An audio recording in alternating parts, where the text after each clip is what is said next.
The record speaks for itself. Since acquiring Luka Doncic from the Dallas Mavericks, thank you so much, Nico Harrison, by the way, the Lakers are planning on putting your statue outside of Crypto.com Arena very shortly. The Lakers are 10-2, and those two losses are against the Utah Jazz right before the All-Star break and the Hornets right after the All-Star break. So those are kind of one-off losses. They don't mean anything. But the Lakers have gone from the 5th seed. Now they are currently the 2nd seed as we sit here on March 2nd. And this team is only going to improve. Luka Doncic stated himself the other day he hasn't had a great game yet. He's starting to get a little bit more of his swag back. He's starting to get comfortable. You have to remember, he spent his entire career professionally in the NBA in one city, in Dallas. He never thought he was going to have to go anywhere. As a person, there's a certain amount of time that you're going to have to get used to a new environment. You're going to have to get used to the fact that the other team got rid of you, displaced you. It was like Andy in Toy Story 2. Oh, I don't want to play with you anymore. When the trade first happened, I was like, hey, we're going to punt on this season, but next season, all systems go. We can do this thing.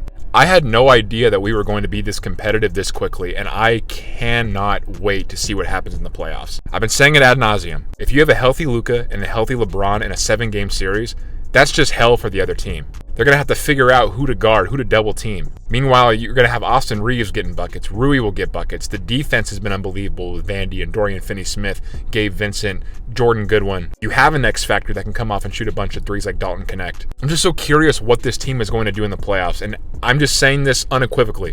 There is not a single team right now in the NBA that scares me in a 7-game series. Luka is a killer in the playoffs. He has the 2nd best points per game in NBA history in the playoffs. That's fact. And we already know what LeBron can do in the playoffs. The two of them together, that just smells like a championship.